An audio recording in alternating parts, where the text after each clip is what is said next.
لما حلق رأسه كان أبو طلحة أول من أخذ من شعره.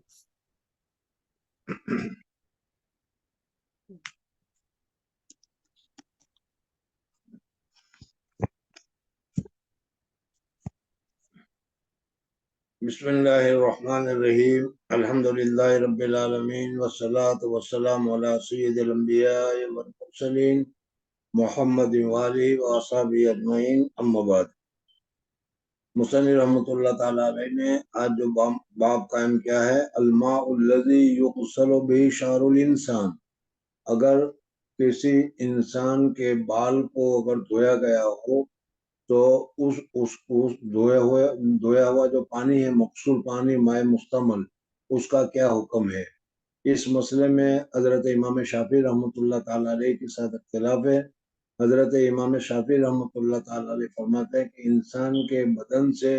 جب کوئی چیز الگ ہوئی،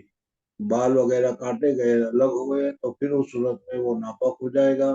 اور ناپاک ہونے کی وجہ سے اگر اس کو دھویا جائے گا تو وہ مائع مستعمل ہوگا، اور اس وجہ سے وہ پانی مائع مستعمل میں ہوگا، وہ ناپاک قرار دیا جائے گا۔ امام شافعی رحمۃ اللہ تعالیٰ کے نزدیک بال یا کسی دوسری چیز کو دھونے کی وجہ سے وہ پانی ناپاک ہو جائے گا۔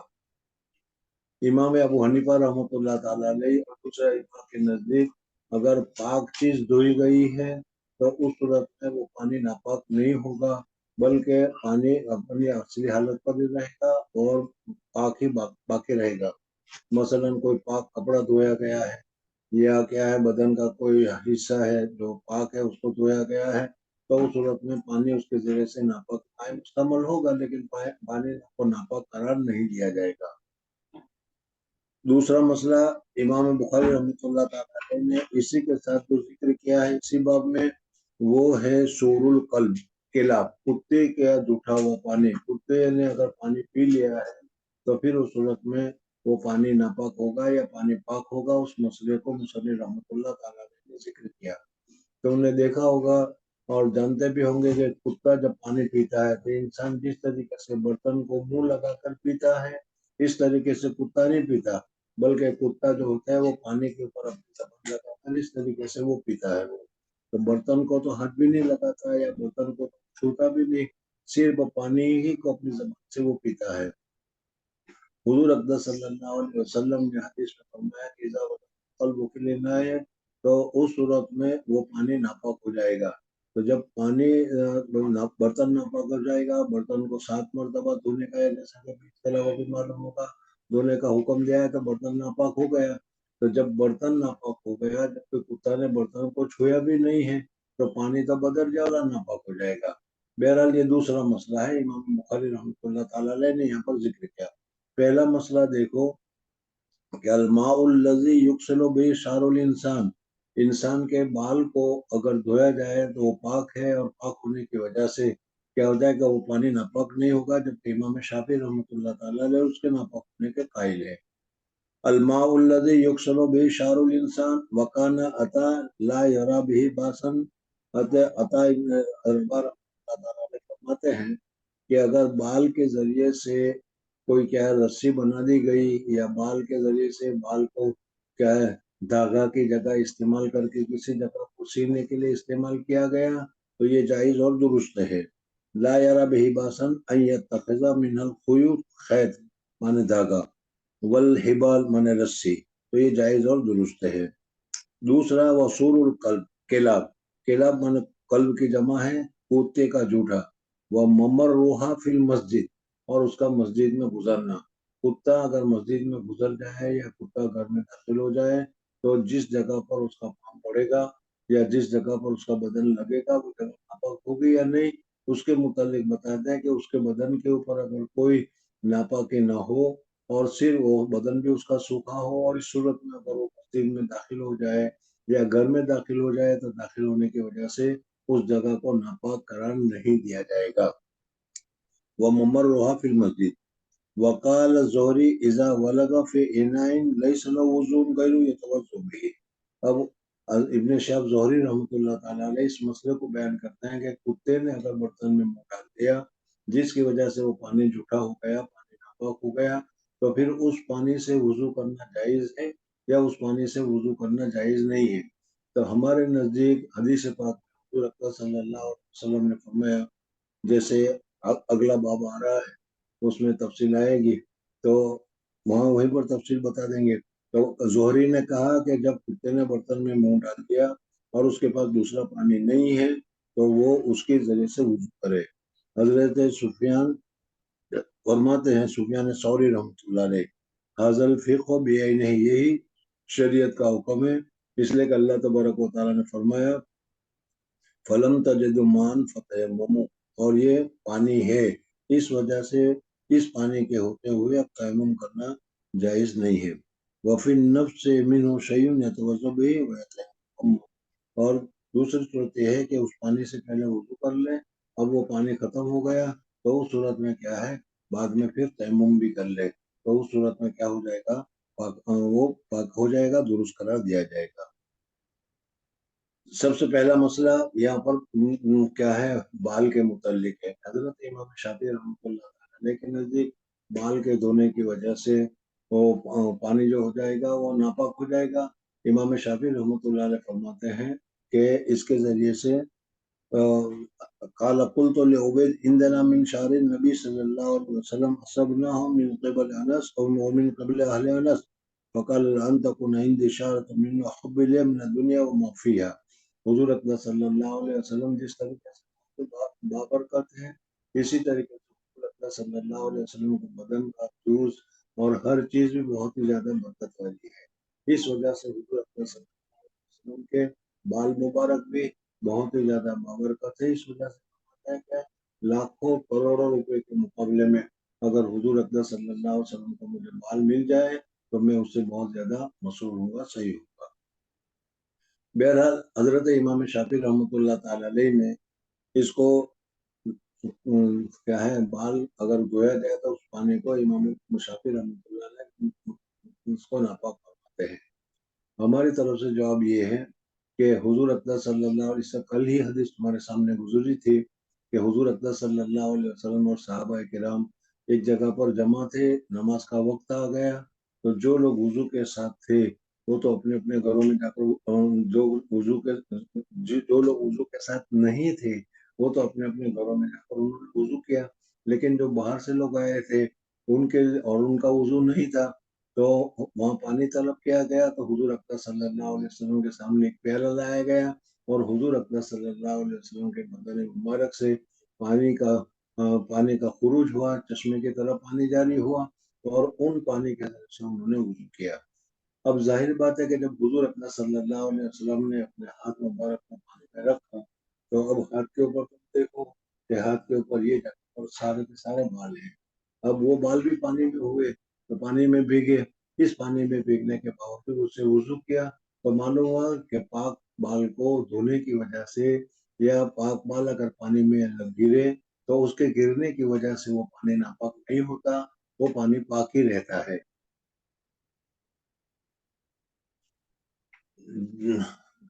حدثنا محمد بن عبد الرحیم ان انس لما حلق راسه، جب حضور صلی اللہ علیہ وسلم نے اپنے سر کو حجۃ الوداع کے موقع پر سر کو منڈوایا تو حضور اکرم صلی اللہ علیہ وسلم کا عامتاً ہمیشہ کا معمول سر میں بال رکھنے کا ہے، سر میں منڈانے کا معمول حضور اکرم صلی اللہ علیہ وسلم کا نہیں تھا. ہاں، حضرت علی رضی اللہ عنہ سے نقل کیا جاتا ہے کہ حضور اکرم صلی اللہ علیہ وسلم نے فرمایا کہ حل بالوں کی جڑوں میں نجاست ہے، اس وجہ سے غسل کرتے وقت حل بالوں کی جڑوں میں پانی پہنچانا چاہیے. تو حضرت علی رضی اللہ عنہ فرماتا ہے کہ اس وجہ سے اس وقت سے میں نے اپنے سر کے ساتھ دشمنی کر لی اور ہمیشہ میں نے سر کو منڈایا. تو حضرت علی رضی اللہ عنہ کا معمول ہمیشہ سر کو منڈانے کا تھا اور سر پہ بال نہیں رکھتے تھے، اور حضور اکرم صلی اللہ علیہ وسلم کا ہمیشہ کا معمول سر میں بال رکھنے کا تھا. حضور صلی اللہ علیہ وسلم نے کان کی لو سے نیچے گردن تک اور کبھی اس سے بھی لمبے بال صلی اللہ علیہ وسلم کے ثابت ہے. صرف عمرے کے موقع پر جب حضور اکرم صلی اللہ علیہ وسلم تشریف لے گئے تو اس وقت حضور اکرم صلی اللہ علیہ وسلم نے سر کو حلق کروایا ہے، سر کو منڈوایا ہے. تو حضور اکرم صلی اللہ علیہ وسلم نے جب سر منڈوایا تو اس وقت جو بال تھے وہ بال صحابہ کرام رضوان اللہ تعالیٰ کو حضور اقدس صلی اللہ علیہ وسلم نے تقسیم کر دیے اور صحابہ نے اس بال کو اپنے پاس رکھا. اور کیا ہے، جب کوئی آدمی بیمار ہوتا تھا تو اس بال کو پانی میں بھگو کر وہ پانی پلا دیا جاتا تھا. اس بال کی برکت سے اللہ تبارک و تعالیٰ شفا کرتے ہیں، جیسے حدیث سے ثابت ہوتا ہے. بہرحال حضور اقدس صلی اللہ علیہ وسلم نے بالوں کو لوگوں میں تقسیم کر دیا تھا. اور حضرت انس رضی اللہ تعالیٰ عنہ حضور اقدس صلی اللہ علیہ وسلم کے مخصوص خادم تھے. اس وجہ حضرت انس رضی اللہ تعالیٰ عنہ کے پاس بھی وہ بال پہنچے، اور حضرت انس رضی اللہ تعالیٰ عنہ کے بعد وہ بال ان کے خاندان میں رہے. اس وجہ سے اس بال کے متعلق یہاں پر ذکر کیا گیا کہ لما حلق راسہ کان ابو طلحہ اول من اخذ من شعرہ. ابو طلحہ رضی اللہ تعالیٰ عنہ نے حضور اقدس صلی اللہ علیہ وسلم کے سر مبارک کے بال کو مونڈا، تو اس وجہ سے پہلا ہی بال ان کے ہاتھ میں آئے، اور حضور اقدس صلی اللہ علیہ وسلم نے حضرت ابو طلحہ کو بھی دیا، اور اسی طریقے سے حضرت انس رضی اللہ تعالیٰ عنہ کو بھی دیا. بہرحال بال کے کٹوانے کے بعد حضور اقدس صلی اللہ علیہ وسلم نے اس بال کو صحابہ کرام رضوان اللہ تعالی علیہ مجمعین کو تقسیم کیا. اگر وہ ناپاک ہوتا تو ناپاک چیز کو تو کیسے تقسیم کیا جاتا ہے، یا ناپاک چیز کو کیسے ہدیہ دیا جاتا ہے. اس سے یہ بھی معلوم ہوا کہ بال جو کٹے ہوئے ہو وہ پاک ہے، اور جب وہ پاک ہے تو اس کو دھویا جائے تو دھونے کی وجہ سے وہ پانی ناپاک نہیں ہوگا بلکہ پانی پاک ہی رہے گا. تو امام بخاری رحمۃ اللہ تعالی نے یہاں پر حضرت امام شافعی رحمۃ اللہ تعالی کے مسلک کے اوپر تردید فرمائی. جی. باب اذا شرب الكلب في الاناء. حدثنا عبد الله بن يوسف قال اخبرنا مالك عن ابي الزناد عن الاعرج عن ابي هريره رضي الله عنه ان رسول الله صلى الله عليه وسلم قال اذا شرب الكلب في اناء احدكم فليغسله سبعا. حدثنا اسحاق قال اخبرنا عبد الصمد قال حدثنا عبد الرحمن بن عبد الله بن دينار قال سمعت ابي عن ابي صالح عن ابي هريره رضي الله عنه عن النبي صلى الله عليه وسلم أن رجلا رأى كلبا يأكل الثرى من العطش فأخذ الرجل خفه فجعل يغرف له به حتى أرواه فشكر الله له فأدخله الجنة. وقال أحمد بن شبيب حدثنا أبي عن يونس عن ابن شهاب قال حدثني حمزة بن عبد الله عن أبيه رضي الله عنه قال كانت الكلاب تقبل وتدبر في المسجد في زمان رسول الله صلى الله عليه وسلم فلم يكونوا يرشون شيئا من ذلك. حدثنا حفص بن عمر قال حدثنا شعبة عن ابن أبي السفر عن الشعبي عن عدي بن حاتم رضي الله عنه قال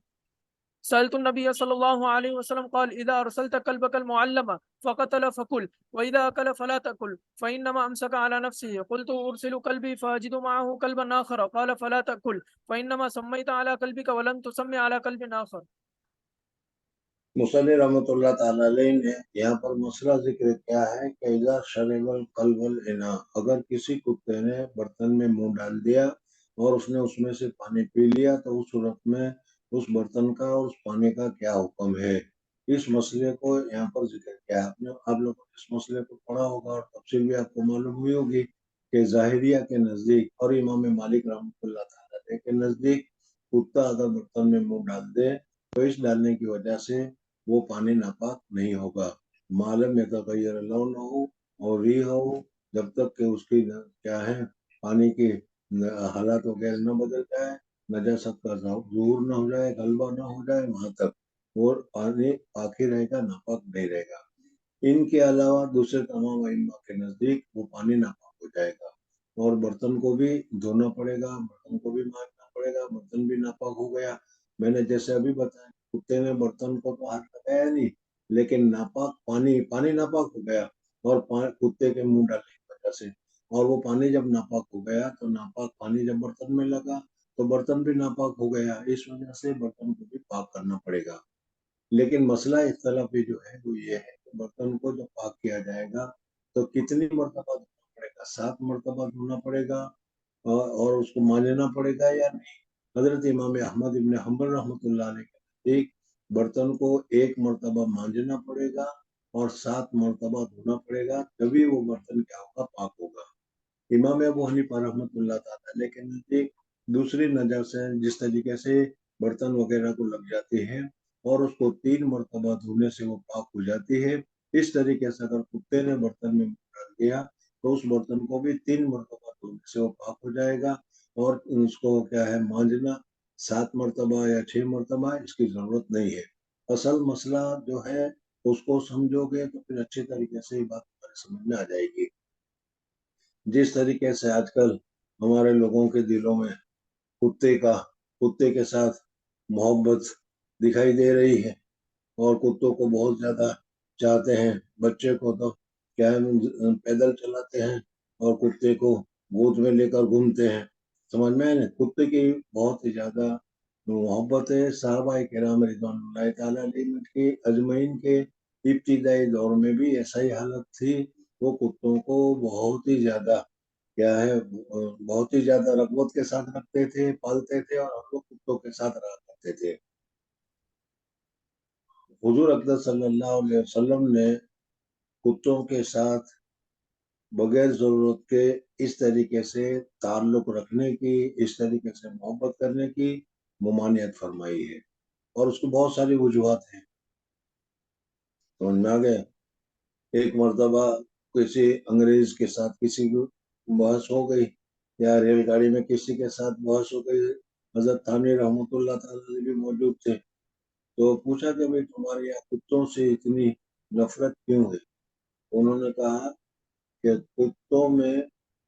قومی حمیت نہیں ہے۔ ایک جگہ پر کوئی کتا موجود ہو اور دوسرے محلے سے کوئی کتا آ جائے تو پھر وہ اتنا زیادہ اس کے ساتھ جھگڑتا ہے کہ اس کو وہاں سے نکال کر ہی چھوڑتا ہے، حالانکہ کتا ہونے کی وجہ سے اس کو جو ہمدردی ہونی چاہیے وہ ہمدردی نہیں ہے، اس وجہ سے۔ بہرحال تو یہ کیا ہے، ویسا عقلی جواب ہے، اچھا جواب ہے، لیکن اصل وجہ یہ ہے کہ حضور اکرم صلی اللہ علیہ وسلم نے ایک مرتبہ حضرت جبریل علیہ السلام نے وعدہ کیا کہ آج رات کو میں آؤں گا۔ حضور اکرم صلی اللہ علیہ وسلم کو اللہ تبارک و تعالیٰ کے ساتھ اور اللہ تبارک و تعالیٰ کو حضور اکرم صلی اللہ علیہ وسلم سے جو تعلق تھا، اور حضرت جبریل علیہ السلام کے ساتھ جو تعلق تھا، وہ اپنی جگہ پر ظاہر ہے۔ اس وجہ سے کہ جو رشد و ہدایت سارے کے ساری اللہ تبارک و تعالیٰ کے ساتھ سے پہنچتی تھی، وہ حضرت جبریل علیہ السلام کے واسطے سے پہنچتی تھی۔ اب تو معاملہ ختم ہو گیا، ورنہ ہمارے پڑھنے کے زمانے تک ڈاکیا کو بہت پسند کرتے تھے، اس وجہ سے کہ ڈاکیا منی آرڈر لایا کرتا تھا، خط لایا کرتا تھا، سمجھ میں آئے نہیں۔ تو حضور اکرم صلی اللہ علیہ وسلم کو حضرت جبریل علیہ السلام کے ساتھ بہت زیادہ تعلق تھا، اور حضرت جبریل علیہ السلام نے فرمایا کہ آج رات کو میں آؤں گا، تو حضور اکرم صلی اللہ علیہ وسلم سراپا انتظار رہے، اور حضور اکرم صلی اللہ علیہ وسلم رات پر حضرت جبریل علیہ السلام کے وعدے کو یاد کرتے رہے، لیکن حضرت جبریل علیہ السلام تشریف نہیں لائے۔ حضرت جبریل علیہ السلام کا وعدہ میرا اور تمہارے جیسا تو ہے نہیں کہ وعدہ کیا اور بھول گئے، یا وعدہ کیا اور اس کی مخالفت کر دی،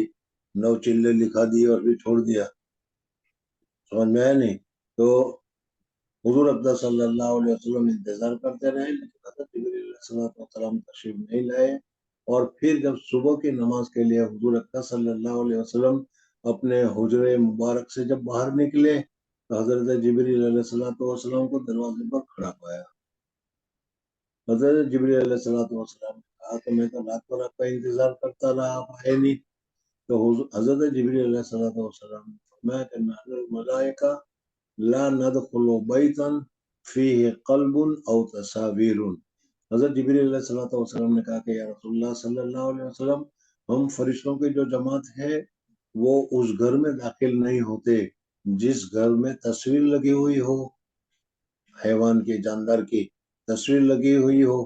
اور اب تم دیکھ لو اپنے گھروں میں کتنے فوٹو لگے ہوئے ہوتے ہیں، سمجھ میں آئے نا، جانداروں کے فوٹو لگانا،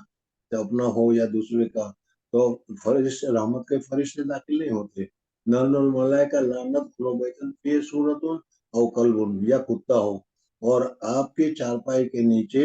ایک کتے کا بچہ سویا ہوا ہے، پڑا ہوا ہے، حضور صلی اللہ علیہ وسلم کو معلوم نہیں تھا، تو وہ بچہ کیا ہے حضور صلی اللہ علیہ وسلم کی چارپائی کے نیچے آ کر بیٹھ گیا تھا، سو گیا تھا،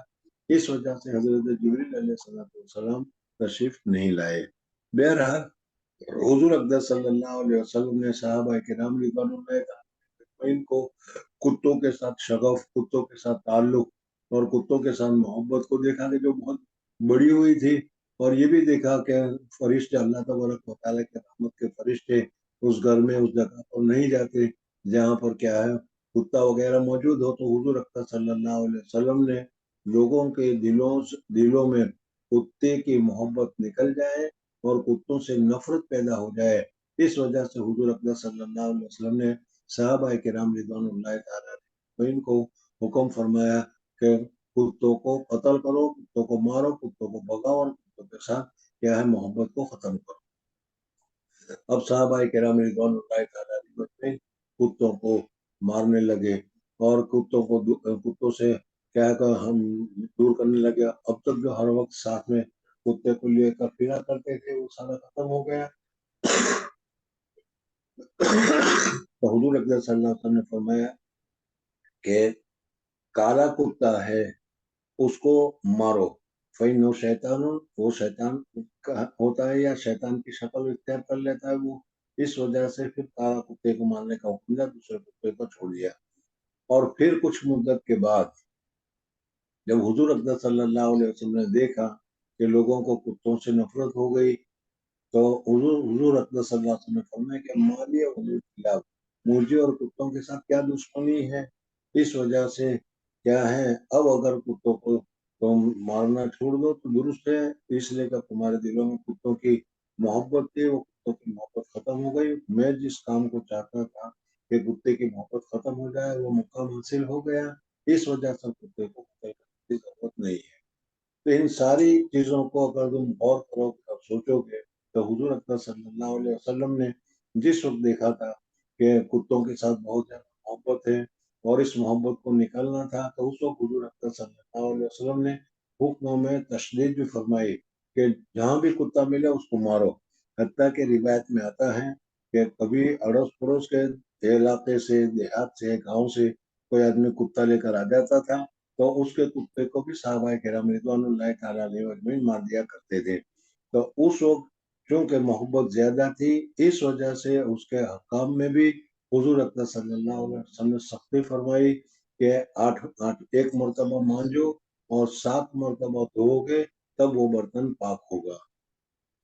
پھر اس کے بعد اس حکم میں ذرا سی نرمی فرمائی اور یہ کہا کہ کالے کتے کو مارو باقی دوسرے کتے کو چھوڑ دو، تو اس میں حکم میں ذرا نرمی ہوئی۔ تو حضور اکرم صلی اللہ علیہ وسلم نے پھر کہا کہ 6 مرتبہ دو اور 7ویں مرتبہ اس کو مانج لو۔ اور جب حضور اکرم صلی اللہ علیہ وسلم نے دیکھ لیا کہ ان کو کتوں کے ساتھ اب نفرت ہو گئی یا کتوں کے ساتھ جو تعلق اور محبت تھا وہ محبت اب ختم ہو گئی، تو پھر حضور اکرم صلی اللہ علیہ وسلم نے وہی حکم فرمایا جو عام وطن دوسرے ناپاک چیز کو پاک کرنے کا حکم ہوتا ہے کہ 3 مرتبہ دو، 3 مرتبہ دھونے سے وہ پاک ہو جائے گا۔ بہرحال اس مسئلے میں اختلاف ہے کہ کتے نے اگر برتن میں منہ ڈال دیا تو پھر اس صورت میں اس برتن وہ پانی بھی ناپاک ہو جائے گا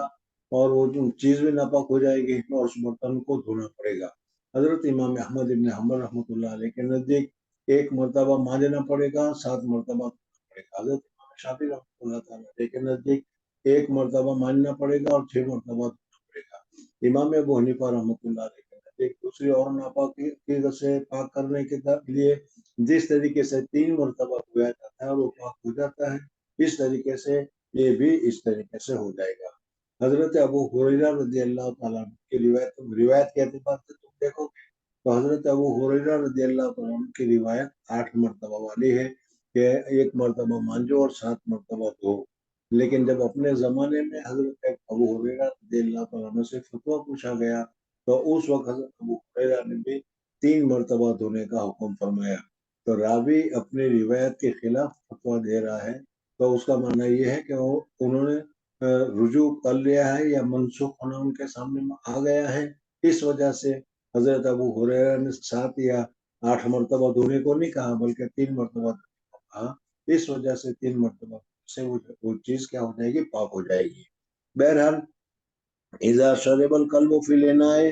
عن ابي هريره رضي الله تعالى عنه ان رسول الله صلی اللہ علیہ وسلم اذا شرب الكلب في الاناء فليغسله 7، تو اس کو 7 مرتبہ کا حکم فرمایا۔ راوی یہ تو حضرت ابو ہریرہ کی روایت ہے، لیکن دوسری روایت میں حضرت ابو ہریرہ رضی اللہ عنہ جو فتویٰ دیتے ہیں تو 3 مرتبہ دھونے کو کہتے ہیں. جیسے تم تحاوی پڑھو گے تو وہاں پر یہ حدیث تمہارے سامنے آئے گی. تو معلوم ہوا کہ یہ حکم پہلے تھا پھر وہ منسوخ ہو گیا. قال سمعت ابي عن ابي سالم عن ابي هريره عن النبي صلى الله عليه وسلم ان رجلا راى قلبا، ایک آدمی نے کتا بھی اللہ تبارک و تعالیٰ کی ایک مخلوق ہے. اس وجہ سے اس اللہ تبارک و تعالیٰ نے جتنی مخلوقیں پیدا کی ہے وہ ساری کے سارے مخلوقیں اللہ تبارک و تعالیٰ نے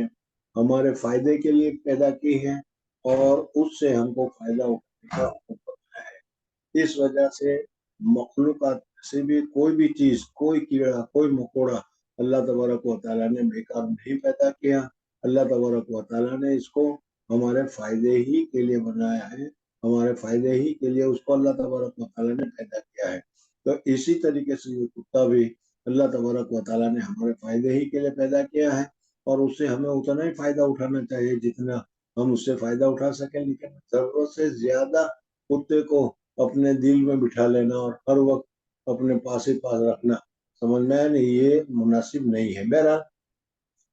اللہ جل جلالہ کی جو بھی ایک مخلوق ہے، اس وجہ سے اس مخلوق کے ساتھ بھی اگر کوئی شفقت کا معاملہ کرے، اس مخلوق کے ساتھ بھی کوئی رحم کا معاملہ کرے تو اللہ تبارک و تعالیٰ اس کا معاوضہ عطا فرماتے ہیں، بدلہ عطا فرماتے ہیں اور اس کو بہت ہی زیادہ کیا ہے مفید اور فائدہ مند ہوتا ہے. روایت میں آ رہا ہے کہ ایک مرتبہ ایک آدمی تھا، وہ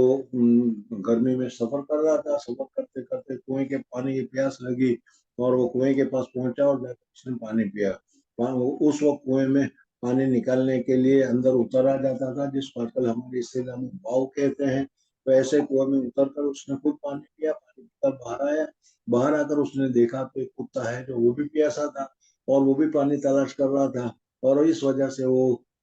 گیلی زمین جو تھی اس گیلی زمین کو سونگ رہا تھا یا اس کو چوس رہا تھا تاکہ اس کو پانی مل جائے. اب اس آدمی نے دیکھا کہ کتا بہت زیادہ پیاسا ہے، اس وجہ سے وہ پھر دوبارہ کنویں میں اترا اور اپنے موزے میں پانی لیا اور پانی لا کر اس کتے کو پلایا. کتے نے اس پانی کو پی لیا. اس پینے کی وجہ سے کتے کی جو ضرورت تھی وہ پوری ہو گئی. اللہ جل جلالہ و امن والوں نے اس آدمی کو جس نے کتے کے اوپر شفقت کی تھی، کتے پر رحم کیا تھا، اللہ تبارک و تعالیٰ نے شفقت کی وجہ سے اس کو معاف فرما دیا. اس حدیث کو یہاں پر ذکر کیا گیا ہے کہ نبی ہریرہ عن نبی صلی اللہ علیہ وسلم ان رجلا رأى قلبا یاکل الثرى من العطش، پیاس کی وجہ سے وہ مٹی کو کھا رہا ہے، سونگ رہا ہے. فاخذ الرجل قفه، اس آدمی نے اپنے موزے کو لیا، فجعل یغرف له به حتى ارواه، وہ اس میں پانی بھر کے لایا اور اس کو پلایا یہاں تک کہ اس کو سیراب کر لیا. اور اس کے اوپر فشکر اللہ له، اور اس کے اوپر اس نے شکر ادا کیا اللہ تبارک و تعالیٰ کا کہ اللہ تیرا بہت بڑا کرم ہے، تیرا بہت بڑا شکر ہے، تیرا بہت بڑا احسان ہے کہ تو نے مجھے توفیق عطا فرمائی، میں نے پانی لایا اور پانی لا کر اس پیاسے کتے کو پلایا، یہ تیرا کرم ہے. تو اس شکر کرنے پر فادخلہ الجنہ، اس کو جنت میں داخل کیا. وقال احمد بن شیب قال حدثنا ابي یونس عن ابن شیب قال حدثني حمزہ بن عبد الله نبی قال كانت الكلاب، وہ فرماتے ہیں حضرت عبداللہ ابن عمر رضی اللہ تعالیٰ عنہ، حمزہ ابن عبداللہ نبی ہے جو ہے تو یہ ان کے باپ ہیں حضرت عبداللہ ابن عمر رضی اللہ تعالیٰ عنہ. تو حضرت عبداللہ ابن عمر رضی اللہ تعالیٰ عنہ فرماتے ہیں کہ حضور اکرم صلی اللہ علیہ وسلم کے زمانے میں مسجد نبوی تھی، اس میں کیا ہے دروازے وغیرہ ایسے مضبوط نہیں تھے، اس وجہ سے کتے مسجد میں داخل ہو جایا کرتے تھے اور مسجد میں ایک دروازے سے داخل ہو کر دوسرے دروازے سے نکل جایا کرتے تھے. حضرت عبداللہ ابن عمر رضی اللہ تعالیٰ عنہ یہ بتانا چاہتے ہیں کہ کتا اگر مسجد میں داخل ہو گیا تو داخل ہونے کی وجہ سے وہ جگہ یا وہ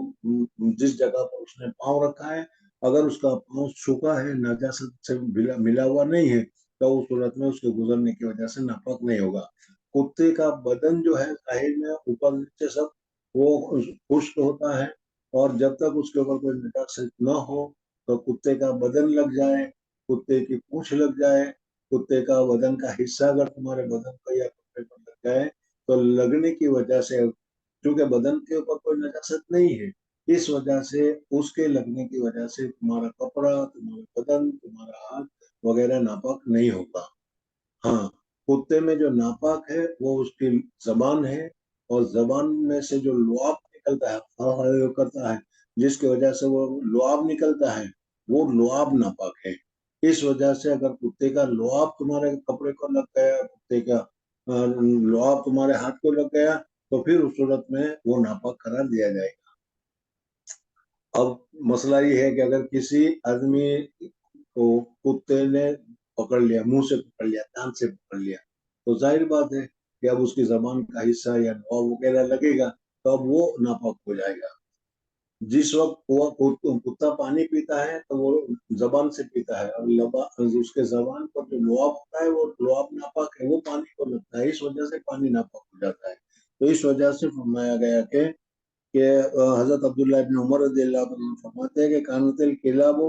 آتے تھے اور پوچھ پھرتے تھے مسجد میں حضور صلی اللہ علیہ وسلم کے زمانے میں، اور حضور اقدس صلی اللہ علیہ وسلم کے زمانے میں کتے کے مسجد میں داخل ہونے کی وجہ سے کتے کو ناپاک قرار دیا گیا ہو، اور اس ناپاک کی وجہ سے کیا ہے زمین کو یا کوئی مسجد کو پاک کیا گیا ہو، صاف کیا گیا ہو، ایسا کہیں معلوم نہیں ہوتا۔ اس وجہ سے اگر کتا گھر میں داخل ہو جائے اور اس کے لعاب وغیرہ نہ گرے تو ناپاک قرار نہیں دیا جائے گا۔ دوسری حدیث ذکر کی حضرت عدی ابن حاتم سے، یہ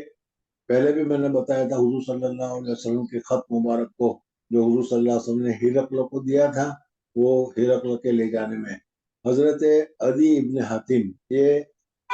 قصہ سنا ہوگا اور قصہ معلوم ہوگا کہ حاتم طائی نامی ایک آدمی گزرا ہے۔ یہ عرب میں قبیلہ طے، ایک قبیلہ تھا، اس قبیلے کا نام تھا طے، اس قبیلے کے تیتائی آدمی ہے۔ بہت ہی مشہور واقعات ہے، بہت ہی زیادہ سخی اور بہت ہی زیادہ حاتم طائی کے قصے آپ حضرات نے سنے ہوں گے۔ حاتم طائی کا اصل میں قبیلہ طے کا تھا، اس وجہ سے اس کے ساتھ نام کے ساتھ طائی ہو گیا، ورنہ آج کل کے طائی گانچی وغیرہ کا اس کے ساتھ کوئی نسبت نہیں ہے۔ بہرحال حضرت یہ حاتم طائی جو ہے ان کے قصے سچے ہیں یا نہیں ہیں، یا قصے کہانیاں ہیں کیا ہے، اس کی ہمیں کوئی ضرورت نہیں ہے۔ حضرت حضور اکرم صلی اللہ علیہ وسلم کی تشریف آوری سے پہلے حاتم طائی جو قبیلہ طے کا ایک آدمی تھا، اس کا انتقال ہو گیا، نام اس کا مشہور ہے۔ ان کے ایک بیٹا تھا جس کا نام تھا عدی ابن حاتم، اور دوسری ایک بیٹی تھی۔ حضور اکرم صلی اللہ علیہ وسلم کے زمانے میں حاتم طائی کا یہ بیٹا ہے عدی، وہ اور ان کی بہن ہے، وہ دونوں کے دونوں مسلمان ہو گئے تھے، اور دونوں کے صحابی ہیں، دونوں کے دونوں مسلمان ہیں۔ عدی جو ہے وہ پہلے کفر اور شرک کے زمانے میں نصرانیت اختیار کر لی تھی، اس وجہ سے وہ جارڈن کا جو نمائندہ تھا ان کے پاس رہا کرتا تھا، جارڈن میں رہا کرتا تھا، عیسائی تھے۔ لیکن جب اسلام کی نورانیت وہاں پہنچی تو اس وقت حضرت عدی بھی مسلمان ہو گئے اور حضور اکرم صلی اللہ علیہ وسلم کے صحابی تھے۔ حضرت عدی کی بہت ساری حدیثیں تمہیں آئے گی، لیکن اس میں تم دیکھو گے تو حضرت عدی رضی اللہ تعالیٰ عنہ کا عامتاً حضور اکرم صلی اللہ علیہ وسلم سے سوال جو ہوگا وہ سوال شکار کے متعلق ہوگا۔ تو معلوم ہوتا ہے کہ حضرت عدی ابن حاتم شکار کرتے تھے، اور شکار ہی کے ذریعے سے اپنے پیٹ وغیرہ وہ کھانا کرتے تھے۔ اس وجہ سے شکار کے متعلق، شکار کون سا شکار جائز ہے، کلب معلم کا شکار جائز ہے کہ نہیں، کتے کا شکار درست ہے کہ نہیں، وغیرہ اس قسم کے مسائل حضرت عدی رضی اللہ تعالیٰ عنہ نے حضرت حضور اکرم صلی اللہ علیہ وسلم سے پوچھے ہیں۔ یہاں پر بھی تمہارے سامنے جو سوال حدیث آ رہی ہے، ان عدی ابن حاتم قال سألت النبی صلی اللہ علیہ وسلم، حضرت عدی ابن حاتم کہتے ہیں کہ میں نے حضور صلی اللہ علیہ وسلم سے سوال کیا کہ یا رسول اللہ صلی اللہ علیہ وسلم، میرے پاس کتا ہے اور یہ کتا شکاری کتا کہا جاتا ہے۔ کتے میں بھی جو ہے شکار کرنے کے لیے جس کتے کو سکھلایا جائے اور خاص طور پر تربیت دی جائے، کتے کی بھی تربیت کے مختلف اقسام ہیں، مختلف صورتیں ہیں، مختلف طریقے ہیں، اور آج کل بھی دنیا میں بہت طریقے رائج ہیں۔ ڈرگ کے متعلق کتے کو اس زمانے میں سکھلایا جاتا ہے، سکھایا جاتا ہے، اور اس کو دیکھ کر وہ کتا بتا دیا کرتا ہے کہ اس میں ڈرگ ہے۔ بلکہ میں نے تو اپنے ایک دوست سے سنا تھا کہ کہ اگر تمہارے پاس ضرورت سے زیادہ پیسے ہو تو کتوں کو، یہ سیکورٹی والے کتوں کو بھی اس طریقے سے سجائے ہوئے ہوتے ہیں، اور تم جاتے ہو اور جاتے وقت کتا تمہارے پاس سے گزرے تو وہ سن کر پتہ چلا لیتا ہے کہ تمہارے پاس کتنے پیسے ہیں یا زیادہ پیسے ہیں، تو وہ فوراً اشارہ کر دیتا ہے اور گرفتاری ہو جاتی ہے۔ بہرحال بہت سارے واقعات ہیں، واقعات بتانے کا موقع نہیں، ورنہ تو میں تم کو واقعات بھی بتایا اس طریقے سے۔ بہرحال یہ کتوں کو آج کل کیا ہے، چوروں کو پکڑنے کے لیے بھی، خونیوں کو پکڑنے کے لیے بھی تعلیم اور تربیت دی جاتی ہے۔ حضور اقدس صلی اللہ علیہ وسلم نے فرمایا کہ اگر شکار کرنے کے لیے، شکار کے پیچھے دوڑنے کے لیے اگر کتے کو سکھایا جائے، سکھایا جائے تو وہ قلب معلم قرار دیا جاتا ہے، اور ایسے کتے کو اگر تم نے بسم اللہ اللہ اکبر کہہ کر چھوڑ دیا اور وہ کیا ہے خرگوش کے اوپر یا وہ کسی دوسرے شکار کے پیچھے دوڑا اور دوڑ کر اس نے پکڑ لیا اور پکڑ کر اس نے مار ڈالا، ذبح کرنے کا موقع نہیں آیا، تو بھی وہ بسم اللہ اللہ اکبر کہہ کر اگر تم نے کتے کو چھوڑا ہو اور اسی نے اگر اس کو مار دیا ہو تو اس شکار کا کھانا جائز اور درست ہے۔ کتاب الصید آئے گا، اس میں آئے گا کہ باز ہوتے ہیں، بڑے شکاری ہوتے ہیں، تو ایسے پرندوں کو بھی اگر اس کو سکھایا جائے اور بسم اللہ اللہ اکبر کہہ کر چھوڑ دیا جائے اور وہ شکار کر لے جس کی وجہ سے ذبح کرنے کا موقع نہ آئے اور وہ مر جائے، تو پھر اس صورت میں اس کا کھانا جائز اور درست ہے۔ بہرحال وہ وہاں پر آئے گا تو حضرت عدی بن حاتم رحمۃ اللہ رضی اللہ عنہ پوچھا، یا رسول اللہ صلی اللہ علیہ وسلم اذا ارسلت قلبک المعلم وقتل فقل، جب تم نے کسی کتے کو، جو کتا قلب معلم تھا یعنی شکاری کتا تھا، اور اس شکاری کتے کو سکھلایا گیا تھا، سکھایا گیا تھا کہ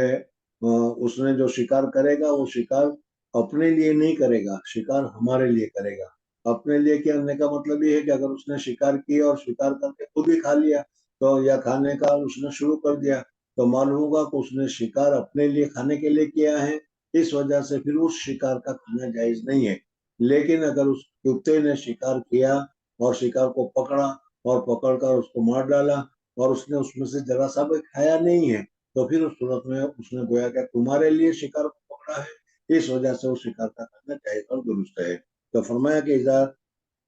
ارسلت قلبک المعلم فقتل فقل واذا اکل، اور جب اس نے اس میں سے کھا لیا فلا تاکل وانما امسک علی نفسہ، اس نے جو شکار پکڑا ہے وہ اپنے لیے پکڑا ہے۔ حضرت عدی فرماتے ہیں کہ یا رسول اللہ صلی اللہ علیہ وسلم بعض مرتبہ ایسا ہوتا ہے کہ میں نے تو اپنے کتے کو بسم اللہ، جو کتا شکاری کتا ہے، سکھلایا گیا ہے، سکھایا گیا ہے، اس کو تو میں نے بسم اللہ اللہ اکبر کہہ کر چھوڑ دیا اور وہ گیا اور بھاگا اور بھاگ کر اس نے شکار کو پکڑا۔ جب میں وہاں شکار کے پاس پہنچا تو دیکھا کہ میرا کتا بھی موجود ہے اور کوئی دوسرا کتا بھی وہاں موجود ہے۔ اب مجھے یہ نہیں معلوم کہ یہ شکار میرے کتے نے پکڑا ہے یا سامنے والے کتے نے پکڑا ہے، تب اس صورت میں اس کو کھاؤں یا اس کو نہ کھاؤں۔ صورت مسئلہ سمجھ میں آ گیا؟ ہمارے طرح ہوتے ہیں چلسی کھا لو جائز ہے، وہ تو ہمارے کتے نے پکڑا ہے۔ اذا ارسل قلب موکل بنا کالا فلا تاکل، حضور اقدس صلی اللہ علیہ وسلم نے فرمایا کہ اب یہاں پر شبہ پیدا ہو گیا، تو یہ شبہ پیدا ہونے کی وجہ سے اب اس کو کھانا جائز نہیں۔ مرغی خریدنے کے لیے گئے، اب اس مرغی کو ذبح کیا ہے، وہ بسم اللہ پڑھ کر ذبح کیا ہوگا کہ بسم اللہ پڑھ کر ذبح نہیں کیا ہوگا؟ ہم تو کہتے ہیں چلسی دیکھیں سستی کون سی ہے، سمجھ میں نہیں۔ لیکن یہ ہے کہ اگر یہ معلوم ہو جائے کہ شاید اس کے اوپر بسم اللہ نہیں پڑھا ہے، پھر کھانے میں یہی ہے کہ اگر ایک طریقے سے حلت معلوم ہو، دوسری طریقے سے حرمت معلوم ہو اور پوری طریقے سے صحیح معلوم نہ ہو، تو ترجیح ہوگی حرمت کی، اس کو چھوڑ دینا چاہیے، اس کو نہیں کھانا چاہیے۔ فلا تاکل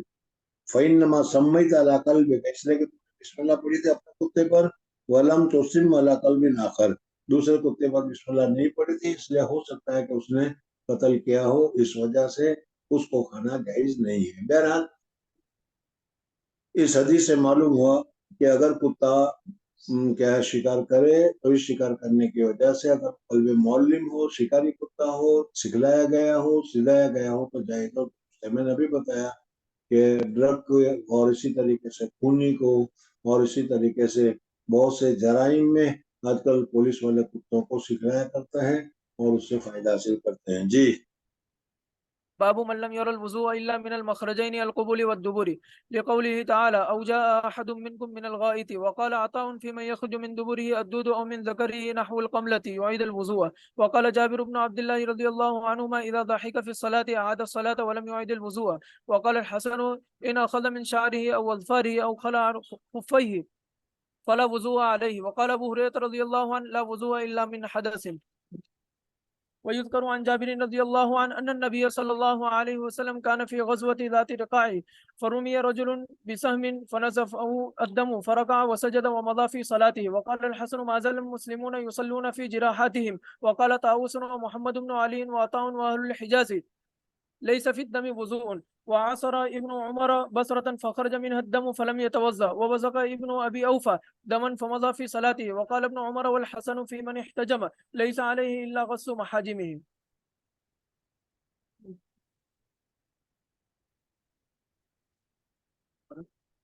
حدثنا آدم بن أبي إياس قال حدثنا ابن أبي ذئب قال حدثنا سعيد المقبري عن أبي هريرة رضي الله عنه قال قال رسول الله صلى الله عليه وسلم لا يزال العبد في صلاة ما كان في المسجد ينتظر الصلاة ما لم يحدث. فقال رجل أعجمي ما الحدث يا أبا هريرة؟ قال الصوت يعني الضرطة.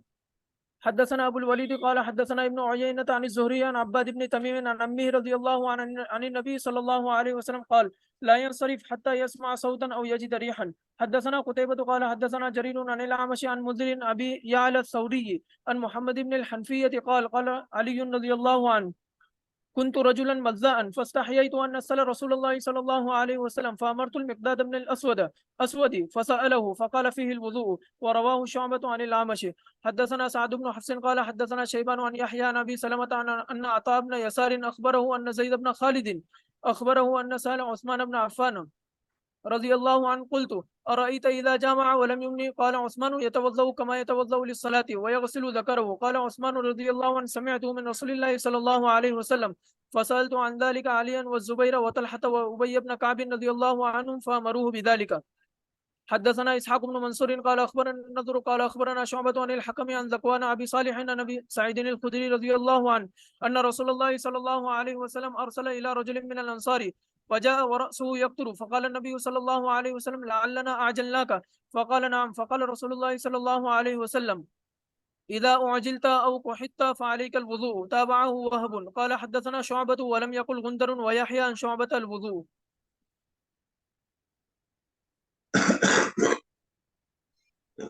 مصنف رحمۃ اللہ تعالی علیہ اس باب میں من لم یر الوضو الا من المخرجین القبل والدبر اس مسئلے کو ذکر کرتے ہیں کہ کن چیزوں کی وجہ سے وضو ٹوٹ جاتا ہے. خروج نجاست کے نکلنے کی وجہ سے وضو ٹوٹ جائے گا یا پیشاب یا پاخانے کی جگہ سے کوئی چیز نکلے گی تو اس نکلنے کی وجہ سے وضو ٹوٹ جائے گا. حضرت امام شافعی رحمۃ اللہ تعالیٰ فرماتے ہیں کہ نجاست کا اصل منع اور اصل مقصد جو ہے وہ سبھی لین سے کسی چیز کا نکلنا ہے, آگے کے راستے سے یا پیچھے کے راستے سے. تو کوئی بھی چیز نکلے گی, چاہے وہ پانی نکلے, چاہے وہ پیشاب نکلے, چاہے کوئی اور چیز نکلے, تو اس نکلنے کی وجہ سے خروج السبیلین کی وجہ سے وضو ٹوٹ جائے گا. اور یہ امام شافعی رحمۃ اللہ تعالیٰ علیہ فرماتے ہیں. اور بدن کے اگر کسی دوسری حصے سے جو نکلا تو اس نکلنے کی وجہ سے چونکہ سبیلین سے وہ نہیں نکلا, اس وجہ سے اس سے وضو نہیں ٹوٹے گا. لہذا اگر بدن میں سے پیپ نکلا یا خون نکلا تو اس خون کے نکلنے کی وجہ سے حضرت امام شافعی رحمۃ اللہ تعالیٰ علیہ کے نزدیک حضرت امام شافعی رحمۃ اللہ تعالیٰ علیہ کے نزدیک اس کا وضو نہیں ٹوٹے گا. ہمارے نزدیک وضو کو توڑنے والی چیز ہے اصل نجاست. امام شافعی رحمۃ اللہ علیہ فرماتے ہیں خروج السبیلین یہ ان کے یہاں علت ہے, منع ہے, اور ہمارے نزدیک خروج النجاست یعنی نجاست کا نکلنا وضو کو توڑنے والا ہے. تو وضو کو توڑنے کی جو علت ہے ہمارے نزدیک وہ نجاست کا نکلنا ہے. لہذا نجاست کا نکلنا بدن کے جہاں کہیں سے بھی پایا جائے، جس حصے سے بھی پایا جائے، اگر وہ ناپاکی ہے اور وہ ناپاکی نکلی ہے تو اس نکلنے کی وجہ سے کیا ہو جائے گا؟ وضو ٹوٹ جائے گا۔ لہذا اگر بدن کے ہاتھ سے، پاؤں سے یا کسی جگہ سے خون نکل آیا، پیپ نکل آیا تو نجاست کا خروج ہو گیا، علت پائی گئی، اس وجہ سے اس کا وضو ٹوٹ جائے گا، اس جگہ کو دھونا پڑے گا۔ تو اصل جو مجتہد کے نزدیک جو اصل علت ہے، اس علت کو جس کو مناط سے تعبیر کیا جاتا ہے، اس کو سمجھنے کی ضرورت ہے کہ کس کے نزدیک وضو کو توڑنے والی چیز کیا ہے۔ امام شافعی رحمۃ اللہ تعالی کے نزدیک خروج السبیلین سے کچھ چیز نکلے گی تو وضو ٹوٹ جائے گا۔ خروج السبیلین سے نکلنے مخرج کو وہ وضو کو توڑنے والا بتاتے ہیں۔ امام ابو حنیفہ رحمۃ اللہ تعالیٰ علیہ اور دوسرے ائمہ کے نزدیک علت جو ہے وہ خروج النجاست ہے، جہاں سے بھی نکلے، چاہے قبول سے نکلے، چاہے دبر سے نکلے، چاہے بدن کے کسی حصے سے نکلے، اگر وہ نکلنے والی چیز نجاست ہے تو اس نجاست کی وجہ سے کیا ہو جائے گا؟ وضو کرنا لازم ہو جائے گا، وضو ٹوٹ جائے گا، وہ جگہ ناپاک ہو جائے گی، دھونا لازم اور ضروری ہو جائے گا۔ مصنف رحمۃ اللہ تعالی علیہ اس مسئلے میں حضرت امام شافعی رحمۃ اللہ تعالی علیہ کے ساتھ لگ رہے ہیں۔ امام شافعی رحمۃ من لم ير الوضوء الا من المخرجین قبول والدبور لقوله تعالی او جاء احد منکم من الغائط وقال عطا فيما يخرج من دبوره الدود، اگر کسی آدمی کے دبور سے کوئی کیڑا وغیرہ نکلا یا اس کے ذکر سے کوئی کیڑا وغیرہ نکلا، نحو القمل یعید الوضو، تو وضو لوٹانا پڑے گا۔ کیوں؟ اس وجہ سے کہ سبھی لین میں سے کچھ نکلا، اور سبھی لین میں سے جو بھی نکلے گا اس نکلنے کی وجہ سے وضو ٹوٹ جائے گا، اس وجہ سے وضو واجب ہوگا، جیسے کہ عطا نے کہا، جیسے حضرت امام شافعی رحمۃ اللہ تعالیٰ نے کہا۔ دوسرا مسئلہ یہاں یہ بیان کرتے ہیں، وقال قال جابر ابن عبداللہ اذا ضحک فی الصلاۃ اعاد الصلاۃ ولم یعد الوضوء، اگر کسی آدمی نے نماز میں ضحک کیا تو اس صورت میں اس کی نماز ٹوٹ جائے گی، اس کو نئے سرے سے وضو کرنا پڑے گا۔ حضور اقدس صلی اللہ علیہ وسلم کے زمانے میں کسی صحابی نے جو گر گیا اس کی وجہ سے وہ ہنس پڑے، جیسے ہم لوگ بھی اسی قسم کی نئی چیز کو دیکھ کر ہنس پڑتے ہیں، تو اس ہنس پڑنے کی وجہ سے حضور اقدس صلی اللہ علیہ وسلم نے فرمایا کہ من ضحک فلیعد الوضو، تو اس کو چاہے کہ وضو کو اعادہ کرے، تو اس صورت میں اس کا وضو ٹوٹ جائے گا۔ اب ہنسنے کی وجہ سے وضو جو ٹوٹا یہ خلاف قیاس ہے، اس وجہ سے خلاف قیاس کے مسئلہ تمہیں معلوم ہوگا کہ خلاف قیاس اگر کوئی بات ہو تو وہ اپنے مورد، اپنے محمل ہی پر وہ محمول ہوتا ہے، یعنی جس جگہ پر یہ واقعہ ہوا، جس صورت میں ہوا، وہ صورتیں وہ جگہ پائی جائے گی تو حکم ہوگا۔ لہذا نماز ذات رکوعین و سجودین میں یہ ہوا ہے، تو اگر رکوع اور سجود والی نماز کو اور رکوع اور سجود والی نماز میں اگر ضحک پایا جائے تو پھر اس صورت میں اس کا وضو ٹوٹ جائے گا۔ اصل میں عربی زبان جو ہے وہ بہت ہی زیادہ وسیع ہے،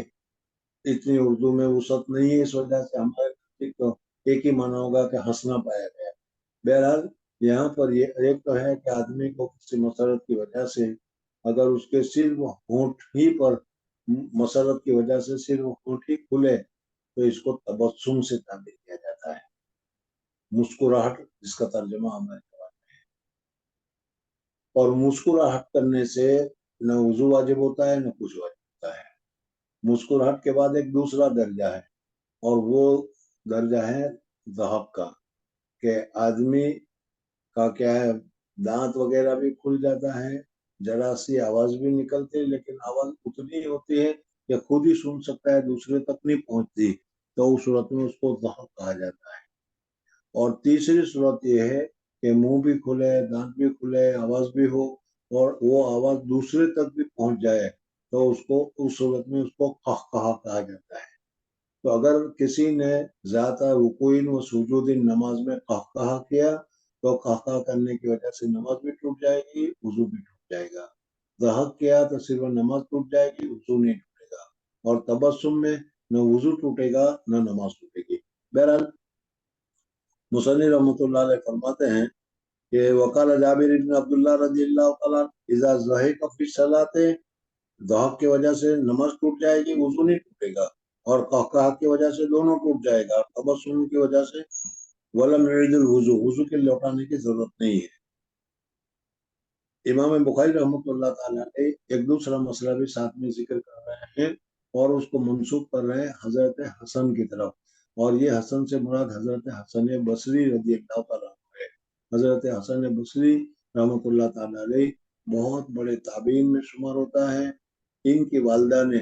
کیا ہے حضور اکرم صلی اللہ علیہ وسلم کی زوجہ محترمہ کی خادمہ تھی، اس وجہ سے بچپن میں ان کو وہیں چھوڑ دیا، وہ روتے تھے۔ حضرت ام سلمہ رضی اللہ تعالیٰ عنہ جیسے چھوٹے بچے کو رلانے کو بند کرانے کے لیے عورتیں اپنے پستان کے ساتھ نکال لیتی ہے، اس طریقے سے حضرت ام سلمہ رضی اللہ تعالیٰ عنہ نے حضرت حسن بصری رضی اللہ تعالیٰ عنہ کو اپنے پستان وغیرہ سے لگا لیا۔ بہرحال حضور اکرم صلی اللہ علیہ وسلم کے خاندان کی اس طریقے سے نسبت اور برکتیں بھی ان کو حاصل ہوئی، اور اپنے زمانے کے بہت بڑے فقیہ، اپنے زمانے کے بہت بڑے محدث، اپنے زمانے کے بہت بڑے کیا ہے اللہ والے اور صالح حضرت حسن بصری رحمۃ اللہ تعالیٰ علیہ گزرے ہیں۔ ہمارے یہاں جو سلسلہ چلتا ہے سلسلے چشتیہ، حضرت خواجہ معین الدین چشتی رحمۃ اللہ تعالیٰ علیہ وغیرہ کا، یہ سب سلسلہ کیا ہے حضرت حسن بصری تک پہنچتا ہے، اور حضرت حسن بصری سے حضرت علی رضی اللہ تعالیٰ تک پہنچتا ہے۔ سلسلہ نقشبندیہ جو ہے وہ بھی ہمارے یہاں چلتا ہے، اور وہ سلسلہ نقشبندیہ جو ہے حضرت ابو بکر صدیق رضی اللہ تعالیٰ تک پہنچتا ہے۔ بہرحال وقال الحسن ان اخذ من شعرہ، اگر کسی آدمی نے وضو کیا اور وضو کرنے کے بعد اس نے بال کٹوائے، وضو کرنے کے بعد اگر اس نے ناخن کٹوائے، تو جو ناخن اب رہا دکھائی دینے والا وہ تو کیا وضو میں دھویا نہیں تھا، وہ تو اندر رہ گیا تھا، باہر کا حصہ دھویا تھا، اب اس کو پھر اس کو دھونا پڑے گا یا نہیں؟ اس نے سر کے اوپر مسح کیا تھا، تو مسح کیا تھا وہ تو بال اوپر کے تھے، اب اس نے اس بال کو کتروا دیا، تو اس کترنے کی وجہ سے یا کیا وہ مشین رکھوا دیا، سر منڈا دیا، تو وہ بال تو جس پر مسح کیا تھا وہ تو ختم ہو گئے، تو اب سر پر پھر نئے سرے سے مسح کرنا پڑے گا یا مسح نہیں کرنا پڑے گا، اس مسئلے کو یہاں پر ذکر کیا گیا ہے۔ وقال الحسن ان اخذ من شعرہ او اصفارہ او خلا خفیہ فلا وضو علیہ، تو اس صورت میں اس کو دوبارہ وضو کرنے کی ضرورت نہیں ہے، جس وقت پہلی مرتبہ وضو کیا تھا، جس وقت پہلی مرتبہ اس نے دھویا تھا وہ دھونا کافی ہے، نئے سرے سے پھر دھونا ضروری نہیں ہے۔ او خلا خفیہ فلا وضو علیہ۔ وقال ابو ہریرہ لا وضو الا من حدث، حضرت ابو ہریرہ رضی اللہ تعالیٰ عنہ فرماتے ہیں کہ حدث کی وجہ سے، ناپاکی کے نکلنے کی وجہ سے وضو واجب ہوتا ہے، اور حدث ما یخرج من السبیلین، سبیلین سے جو نکلے گا وہ حدث ہے، ہوا نکلے گی تو وہ بھی پیشاب نکلے گا تو وہ بھی پاخانہ نکلے گا۔ وقال الحسن ما زال المسلمون یصلون فی جراحاتہم، حضرت جابر بن عبداللہ رضی اللہ تعالیٰ عنہ فرماتے ہیں کہ حضور اکرم صلی اللہ علیہ وسلم کے زمانے میں جب ہم جہاد کے لیے جایا کرتے تھے تو ظاہر بات ہے کہ جہاد میں جانے کی وجہ سے آدمی کو تلوار کے زخم لگتے ہیں، تیر کے زخم لگتے ہیں، تو کہتے ہیں کہ ہمارے بدن میں زخم لگے ہوئے ہوتے تھے اور اسی حالت میں ہم نماز پڑھا کرتے تھے، یعنی زخم لگنے کی وجہ سے ہمارا بدن ناپاک نہیں ہو جاتا تھا یا ہمارا وضو نہیں ٹوٹا تھا۔ وقال الحسن ما زال المسلمون یصلون فی جراحاتہم، وقال طاؤس و محمد ابن علی و عطا و اہل الحجاز لیس فی الدم وضوء، کہ خون کے نکلنے کی وجہ سے وضو واجب نہیں ہوگا۔ حضرت امام شافعی رحمۃ اللہ تعالی کا مسلک بھی یہی ہے کہ پیشاب پاخانے کی جگہ سے جو نکلے اسے وضو واجب ہوتا ہے، لہذا بدن کے دوسرے حصے سے اگر کوئی چیز نکلے تو اسے واجب نہیں ہوگا۔ اس مسئلے میں حضرت امام بخاری رحمۃ اللہ تعالیٰ علیہ حضرت امام شافعی رحمۃ اللہ تعالیٰ علیہ کے ساتھ ہے، اس وجہ سے انہوں نے بتایا قال طاؤس و محمد ابن علی، یعنی علی باقر جس کو کہتے ہیں وہ، اور اسی طریقے سے اہل حجاز کہتے ہیں لیس فی الدم وضوء. وأثر ابن عمر، حضرت عبداللہ ابن عمر رضی اللہ تعالیٰ عنہ نے بدن میں کوئی پھنسی تھی، اس پھنسی کو دبایا اور دبانے کے بعد اس میں سے کوئی چیز نکلا تو اس سے وضو واجب نہیں ہوگا. ہماری طرف سے اس کا جواب یہ ہے کہ ایک تو ہے خرج اور دوسرا ہے اخراج، دونوں کا حکم الگ ہے. اگر نجاست خود بخود نکل کر بہہ جائے تو وضو ٹوٹتا ہے، لیکن اگر تم اس کو اتنا زور سے دباؤ کہ اگر نہ دبا دے تو نہیں نکلتی اور نہیں بہتی تو پھر اس صورت میں اس سے وضو واجب نہیں ہوتا. بہرحال وصار ابن عمر بصرتن فخرج من دم، تو اس کے ذریعے سے نکلا فلم يتوضا. وبزق ابن ابی اوفا دمن، حضرت ابن ابی اوفا نے خون کا تھوکا فمضى فی صلاتی، اپنے نماز میں رہے. وقال ابن عمر والحسن فی من احتجم، جس آدمی نے پچھنا لگوایا لیس علیہ الا غسل محاجمہ، مگر اس کو اس کے محاجم کا دھونا کافی ہے اور خون نکلنے کی وجہ سے وضو واجب نہیں ہوگا. بہرحال ابھی آپ لوگوں نے سنا کہ حضرت امام شافعی رحمۃ اللہ تعالیٰ، لیکن علت جو ہے خروج السبیلین، سبیلین سے کوئی نکلے گا تو وہ وضو کو توڑنے والا ہوگا. سبیلین کے علاوہ کوئی دوسری چیز نکلے گی تو وہ وضو کو توڑنے والی نہیں ہوگی. اس وجہ سے اگر بدن سے کوئی خون نکلے، کوئی پیپ نکلے یا کوئی زخم لگے جس کی وجہ سے ہو تو اس کی وجہ سے وضو واجب نہیں ہوگا. امام ابو حنیفہ رحمۃ اللہ تعالیٰ کے نزدیک وضو کو جو واجب کرنے والی چیز ہے، وہ وضو کو واجب کرنے والی چیز جو ہے وہ خروج السبیلین ہے شافعی کے نزدیک. اور ہمارے نزدیک وضو کو واجب کرنے والی چیز ہے وہ خروج النجاست ہے، ناپاکی کا نکلنا ہے. اور ناپاکی بدن کے کسی حصے سے بھی نکلے، معتاد ہو یا غیر معتاد ہو، پیشاب پاخانہ ہو یا غیر معتاد ہو، خون نکلا، پیپ نکلا بدن سے، تو اس صورت میں بھی ہمارے نزدیک وضو ٹوٹ جائے گا. امام شافعی رحمۃ اللہ تعالیٰ نے جیسا بھی بتایا کہ بہت سارے تابعیوں کے بڑے بڑی حضرات کے نام لیے اور نام لے کر مرعوب کرنا چاہا کہ دیکھو ان سارے حضرات کے نزدیک اس سے وضو واجب نہیں ہوتا. امام ابو حنیفہ رحمۃ اللہ تعالی فرماتے ہیں کہ ہم حضور اقدس صلی اللہ علیہ وسلم کے تابع دار ہیں، قرآن پاک کے تابع دار ہیں اور صحابہ کرام کے تابع دار ہیں. ہمارے نزدیک اگر کوئی مسئلہ قرآن سے ثابت ہو گیا تو پھر ہمیں دوسری چیزوں کی طرف دیکھنے کی ضرورت نہیں، وہ حکم ہمارا. حضور اقدس صلی اللہ علیہ وسلم کے ارشاد مل گیا ہمارے لیے کافی، اب دوسری چیز کو تلاش کرنے کی ضرورت نہیں. حضور اقدس صلی اللہ علیہ وسلم کے علاوہ صحابہ کرام رضوان اللہ تعالی اجمعین تھے تو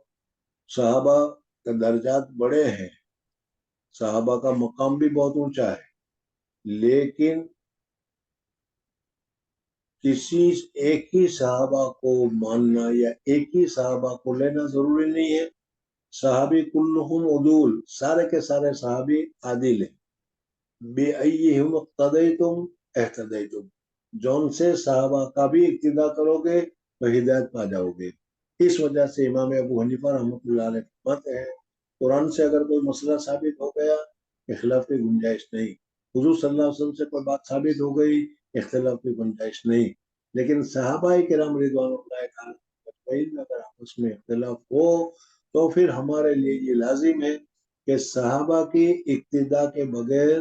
گنجائش نہیں ہے. بِأَيِّهِمْ اقْتَدَيْتُمْ اهْتَدَيْتُمْ، اس وجہ سے کسی نہ کسی صحابی کا قول، کسی نہ کسی صحابی کا عمل ہم کو اختیار کرنا پڑے گا اور اس سے خروج جائز نہیں ہے. صحابہ کے بعد درجہ آتا ہے تابعین کا، اور تابعین کا جو درجہ ہے اس قرآن کی طرح حضور اقدس صلی اللہ علیہ وسلم کے ارشاد کی طرح اس میں کوئی خاص فضیلت حاصل نہیں ہے. نحن رجال وہم رجال، امام صاحب بھی بہت بڑے تابعی ہیں، اس وجہ سے فرماتے ہیں کہ تابعیت کے اعتبار سے ہم بھی تابعی، حسن بصری بھی تابعی، فلانا بھی تابعی، فلانا بھی تابعی، فلانا بھی تابعی. تو اگر تم استدلال میں ہمارے سامنے کوئی حدیث پیش کرو تو ہمارے لیے وہ دیکھنے کی بات ہے کہ ہم نے کہیں اس حدیث کا خلاف نہ کیا ہو. لیکن اگر تابعی کا قول ہے تو جیسے اس تابعی کا قول ہے اس طریقے سے ہمارا قول ہے، جیسے اس تابعی کا قول کو ماننا ضروری نہیں اس طریقے سے جیسا ان کے نزدیک ہمارے قول کو ماننا ضروری نہیں. اس وجہ سے تم تابعی کے قول کو لے رہے ہو، تو ہم کہتے ہیں کہ اس تابعی کے قول کو ہمارے لیے ماننا ضروری نہیں ہے، ان کا ہمارے قول کو دونوں برابر ہیں. اس وجہ سے امام ابو حنیفہ رحمۃ اللہ علیہ فرماتے ہیں نحن رجال و ہم رجال. بہرحال اب اس مسئلے کو ہم دیکھتے ہیں کہ نجاست کے سلسلے میں خروج سبیلین یہی نجاست ہے یا نجاست بدن کے کسی حصے سے بھی نکلے گی تو اس صورت میں اس سے وضو واجب ہو جائے گا. احادیث پاک میں اس کی بہت زیادہ تفصیلی اور اپنے پڑھا بھی ہوگا کہ حضور اکرم صلی اللہ علیہ وسلم ایک مرتبہ جہاد سے تشریف لا رہے تھے. انہوں نے درمیان میں بتایا بھی کہ حضور اکرم صلی اللہ علیہ وسلم کے زمانے میں صحابہ کرام رضوان اللہ تعالیٰ علیہم جہاد میں جاتے تھے اور جہاد میں زخم لگتے تھے، کسی کو سینے پر، کسی کو پیچھے، کہیں تیر کا زخم لگا ہے، کسی کو تلوار کا زخم لگا ہے، اور اس زخم کی حالت میں بھی وہ نماز پڑھا کرتے تھے. وہ ہماری طرف سے جواب ہے کہ اس زخم سے اگر نجاست باہر نہیں نکلے تو نجاست وہ ناپاک نہیں ہے. اس وجہ سے اس حالت میں وہ نماز پڑھنا چاہے تو نماز پڑھ سکتے ہیں. ایک مرتبہ حضور اکرم صلی اللہ علیہ وسلم جہاد کے سفر سے تشریف لا رہے تھے. ظاہر بات ہے کہ جہاد کے سفر میں بڑی مشغولی ہوتی ہے، بڑی محنتیں ہوتی ہے، اور پھر اس کے بعد حضور اکرم صلی اللہ علیہ وسلم رات بھر سفر کرتے رہے، تھکان ہو گئی، اور تھکان ہونے کی وجہ سے کچھ سستانے کا اور آرام کرنے کا ارادہ کیا. مثلا رات بھر چلتے رہے 1-1:30 بجے تک چلتے رہے. تو تھکان ہوئی تو حضور اکرم صلی اللہ علیہ وسلم نے صحابہ کرام رضوان اللہ تعالیٰ مجمعین کو کہا کہ بھائی دیکھو جانور بھی تھک جاتے ہیں، ہم بھی تھکے ہوئے ہیں جہاد میں پھر سفر میں، اس وجہ سے کچھ دیر سستا رہنا چاہیے، کچھ دیر آرام کر لینا چاہیے. لیکن جب اس قسم کا بہت زیادہ تھکان لگی ہوتی ہے تو پھر اس صورت میں نیند بھی بڑی بڑی زور سے آتی ہے اور آدمی کا اٹھنا بڑا مشکل ہو جاتا ہے. حضور اکرم صلی اللہ علیہ وسلم فرمایا کہ اب اگر ہم آرام کرنا ضروری ہے، اس لیے اگر آرام نہیں کریں گے تو بدن طاقت ختم ہو رہی ہے، چلنا پھرنا بھی مشکل ہو رہا ہے، اور اگر آرام نہ کریں تو بھی مشکل ہے، اور آرام کریں تو بھی مشکل ہے کہ اتنی تھکان ہے کہ اس کی وجہ سے اب فجر کی نماز کا وقت آئے گا تو فجر کی نماز میں ہم کو اٹھنا بڑا مشکل ہو جائے گا. تو ہمیں کون اٹھائے؟ 2 صحابی کھڑے ہو گئے کہ یا رسول اللہ صلی اللہ علیہ وسلم آپ سب کے سب آرام فرمائے، ہم لوگ بیدار رہیں گے اور نہیں سوئیں گے، اور نماز کا وقت آ جائے گا تو ہم آپ کو نماز کے لیے اٹھا دیں. بات طے ہو گئی. حضور اکرم صلی اللہ علیہ وسلم اور صحابہ کرام سارے سو. اس زمانے کا جو جنگ تھی، اس جنگ کا ایک دستور تھا کہ اگر کسی آدمی نے کسی کو قتل کر دیا ہے، کسی آدمی نے تم نے کسی دشمن کو قتل کر دیا ہے، تو جس کو قتل کر دیا ہے اس کا وارث، اس کا بیٹا، اس کے رشتہ دار، اس کا بھائی، یہ کہتے ہیں جب تک کہ اس کے قتل کرنے والے کو قتل نہیں کریں گے وہاں تک اس کی روح کو اطمینان نہیں ہوگا. اور اس جنگ میں کسی آدمی کا قتل ہو گیا تھا تو اس کا بیٹا یا اس کا جو کوئی آدمی تھا وہ صحابہ کرام رضوان اللہ تعالیٰ علیہ مجمعین کے پیچھے لگ گیا تھا کہ جہاں غفلت ملے، جہاں غفلت معلوم ہو تو میں اپنے باپ کے یا اپنے رشتہ دار کے قاتل جو صحابی ہے اس کو میں قتل کروں گا تاکہ میرے باپ کا روح کو ٹھنڈک ہو اور روح خوش ہو جائے. اس وجہ سے وہ اس صحابہ کے پیچھے پیچھے وہ چل رہا تھا. اس زمانے میں راستے پر بھی لائٹ وغیرہ تو نہیں تھی. بہرحال اس نے دیکھا کہ صحابہ کرام رضوان اللہ تعالیٰ مجمعین تاریخ کے لیے رات کے آخری حصے میں آرام کرنے کے لیے اب لیٹ رہے ہیں، تو اس کو موقع مل گیا کہ اچھی بات ہے، اب موقع ملے گا جب یہ سب کے سب سو جائیں گے، غفلت میں پڑ جائیں گے،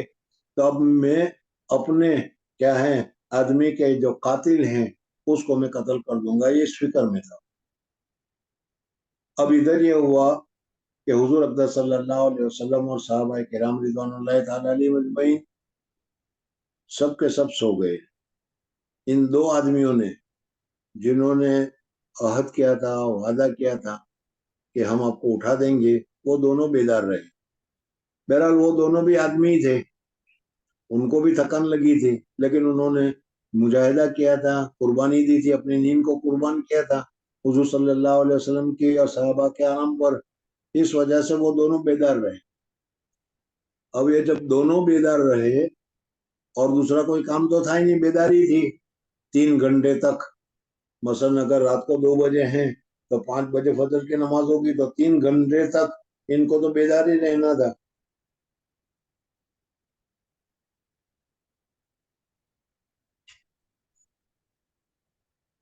صحابی تھے، ان کے ہاتھ میں موبائل نہیں تھا، سمجھ میں آیا نہیں؟ آج کل تو مشغلہ مل گیا ہے وقت کو ضائع کرنے کا۔ ان دونوں صحابی نے کہا کہ دیکھو بھائی، تم بھی تھکے ہوئے ہو، میں بھی تھکا ہوں، ایسا کرو کہ 3 گھنٹے جو ہمیں بیداری کرنی ہے، اس میں سے 1.5 گھنٹے کے لیے میں سو جاتا ہوں اور تم بیدار رہو، اور بیدار رہ کر نگرانی کرو، اور جہاں تمہیں معلوم ہو فوراً مجھے اٹھا دینا، تاکہ مجھے بھی کچھ دیر آرام کرنے کا موقع مل جائے، اور پھر 1.5 گھنٹے کے بعد تم تھوڑی دیر کے لیے سو جانا اور میں نگرانی کروں گا۔ اس طریقے سے انہوں نے آپس میں طے کر، تو جس صحابی کے لیے سونے کا نمبر آیا تھا وہ وہیں نیچے لیٹ کر سو گئے، اور تھکان کی وجہ سے ہوتے ان کو نیند آ گئی۔ اب یہ اکیلے رہ گئے، تو اس وقت چونکہ ان کو اللہ تبارک و تعالیٰ کے ساتھ تعلق تھا، اللہ تبارک و تعالیٰ کے ساتھ محبت تھی، اور ایسے وقت میں آدمی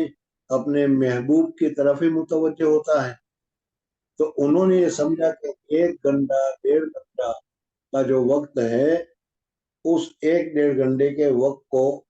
میں اگر اللہ تبارک و تعالیٰ کے حضور میں گزار دوں تو بہت اچھا ہوگا، اور یہ سمجھ کر انہوں نے اپنی نفلیں شروع کی۔ اب ظاہر بات ہے کہ ایسے وقت میں، ایسی حالت میں، ایسے جذبے کے ساتھ نماز پڑھے گا تو کتنی مزہ آئے گی۔ پھر تہجد کا وقت، پھر قرآن، ان قرآن الفجر کان مشہودا، تو قرآن پڑھنے میں ان کو بڑی لذت آ رہی تھی، بڑی مزہ آ رہی تھی۔ اب ادھر وہ آدمی جو تھا کافر، وہ بھی دیکھ رہا تھا کہ سارے سو گئے، اندھیرا کا موسم تھا، اندھیرا کا وقت تھا، دور سے دیکھو گے تو پتہ نہیں چلتا کہ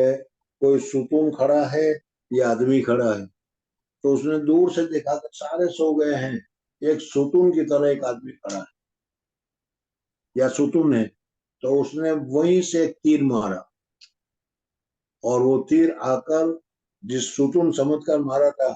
یہ وہ صحابی تھے جو تہجد پڑھ رہے تھے، ان کو لگا۔ اب ان کی حالت کو دیکھو کہ کتنا ان کو نماز میں خشوع ہوگا، کتنا نماز میں خضوع ہوگا، کتنی لذت آ رہی ہوگی، کتنی مزہ آ رہی ہوگی۔ اب کیسے سمجھاؤں ایسی نماز کی لذت؟ سمجھ میں، اگر آدمی اپنی بیوی کے ساتھ لذت میں مصروف ہو، مشغول ہو، اور مچھر کاٹ لے، تو مچھر کاٹنے کا احساس اسے ہوتا ہے؟ نہیں سمجھ میں آیا تو جانے دو، اس سے آگے میں نہیں سمجھا سکتا۔ ان کو نماز پڑھنے میں ایسی لذت آئی کہ وہ تیر لگا اس کا بھی زیادہ احساس نہیں ہوا، اور وہ قرآن پڑھتے رہے۔ تیر لگنے کی وجہ سے اب اس کے بدن میں سے خون نکل کر بہا اور بہنے لگا۔ اس نے تیر مارنے والے نے دیکھا کہ میں نے تیر مارا ہے پھر بھی نہیں ہٹا تو معلوم ہوتا ہے کہ آدمی نہیں ہے، کچھ ستون، تنا یا درخت وغیرہ ہے، یہ سمجھ کر اس نے پھر دوسرا تیر مارا، وہ بھی اس کو آکور لگا جو قرآن پڑھ رہے تھے۔ اب اس نے یہ سمجھا کہ اگر اس طریقے سے میں قرآن پڑھتا رہا اور لذت لیتا رہا اور اس کی طرف توجہ نہیں کی، اب یہ کہیں دشمن کی چال ہو اور دشمن کا کوئی لشکر ہو اور اس نے لشکر کے اوپر حملہ کر دیا تو ہم نے رات بھر بیدار رہ کر لشکر کی حفاظت کرنے کا جو حضور اکرم صلی اللہ علیہ وسلم کو جو وعدہ کیا تھا اس وعدہ کا کیا ہوگا؟ اس لیے اس نے نماز توڑ دی۔ ادھر اس کا خون بہا، وہ جو پڑوس میں جو دوسرا ساتھی تھا وہ لیٹا ہوا تھا، اس کو جب گرم گرم خون لگا تو اس کی بھی آنکھ کھل گئی اور یہ دونوں اٹھ گئے۔ اب اس نے دوسرے دور سے دیکھا کہ ایک کی جگہ پر دو ہو گئے، وہ سمجھ گیا کہ یہ لوگ تو بیدار ہو گئے، اس وجہ سے بات ختم ہو گئی۔ یہ واقعہ ہے حدیث پاک کا۔ حضرت امام شافعی رحمۃ اللہ تعالی علیہ اور حضرت امام شافعی رحمۃ اللہ تعالی علیہ کے متعلقین جو ہیں وہ سارے کے سارے یہاں پر استدلال کرتے ہیں کہ دیکھو اس صحابی کو خون نکلا، اس صحابی کو زخم لگا اور وہ نماز پڑھتے رہے، تو معلوم ہوا کہ بدن کے کسی حصے سے باہر کے دوسرے حصے سے اگر کوئی نجاست نکلے، چاہے خون ہو چاہے پیپ ہو، تو اس کی وجہ سے وضو نہیں ٹوٹتا۔ اگر وضو ٹوٹ جاتا ہوتا تو صحابی نماز کیسے باقی کیسے رکھ سکتے تھے؟ نماز پڑھتے رہے، وہ خون نکلتا رہا۔ یہ استدلال کیا حضرت امام شافعی رحمۃ اللہ تعالی، لیکن ہماری طرف سے امام شافعی رحمۃ اللہ تعالی کو جواب دیا گیا کہ حضرت ذرا غور کرو کہ اگر خون کے نکلنے کی وجہ سے وضو نہیں ٹوٹا، جیسے آپ کہتے ہیں کہ بدن کے دوسرے حصے سے کوئی چیز نکلے وضو نہیں ٹوٹے گا، خون نکلا وضو نہیں ٹوٹا، لیکن بدن سے نکلنے والی چیز دم مسفوح ہے، بہنے والا خون ہے، اور دم مسفوح تو آپ لوگ بھی ناپاک کہتے ہیں۔ جب وہ ناپاک ہے تو ناپاک چیز بدن کو لگ گئی، ناپاک چیز کپڑے کو لگ گئی، تو ناپاک چیز کے ساتھ نماز کیسے پڑھتے رہے وہ؟ اس وجہ سے تمہارے نزدیک بھی نماز پڑھنا درست نہیں، ہمارے نزدیک بھی نماز پڑھنا درست نہیں۔ حضرت نووی رحمۃ اللہ تعالی علیہ جو مسلم کے شارح ہیں، انہوں نے اس جگہ پر لکھا کہ ان کو جو تیر لگا اور تیر لگنے کی وجہ سے جو خون نکلا، وہ خون فوارے کی طرح نکلا، یعنی بدن کے ادھر ادھر دوسرے حصے پر، کپڑے کے ادھر ادھر دوسرے حصے پر نہیں لگا، بلکہ فوارے کی طرح نکلا اور وہ دوسرے کو لگا۔ لیکن ظاہر بات ہے کہ فوارے کی طرح لگے گا تو بھی بدن کے اوپر اور کپڑے پر لگنے کی وجہ سے تو ناپاک ہو جائے گا۔ بہرحال اس مسئلے میں یہ اختلاف ہے۔ تو امام ابو حنیفہ رحمۃ اللہ علیہ فرماتے ہیں کہ تابعین، حضرت حسن بصری ہو یا کوئی ہو، ان کا تذکرہ کرنا ہمارے سامنے کہ انہوں نے ایسا کہا، انہوں نے ایسا کہا، انہوں نے ایسا کہا، انہوں نے ایسا کہا، یہ ہمارے لیے کوئی بات نہیں ہے۔ نحن رجال وہم رجال، ہاں حدیث میں اگر کوئی دلیل بیان کرتے تو ہم اس کو ماننے کے لیے تیار تھے۔ بہرحال یہاں پر اختلاف ہے کہ علت نجاست کیا ہے۔ امام شافعی کے نزدیک خروج السبیل ہے اور ہمارے نزدیک خروج النجاست۔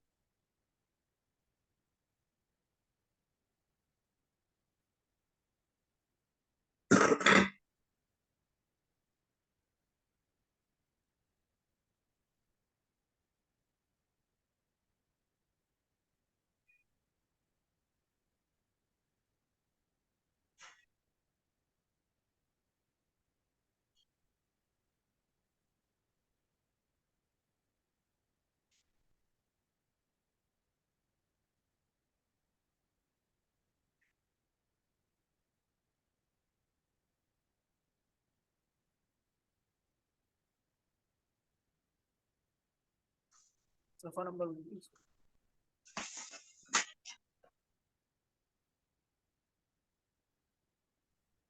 وَبَزَقَ ابن ابی اوفا دمن فمزا، دیکھو ابن ابی اوفا کو خون نکلا، انہوں نے تھوک دیا، وضو ٹوٹ کے، ہمارے نزدیک وضو ٹوٹ جائے گا، لیکن یہاں پر ان کے نزدیک بدن کے دوسرے حصے سے ناپاکی نکلی،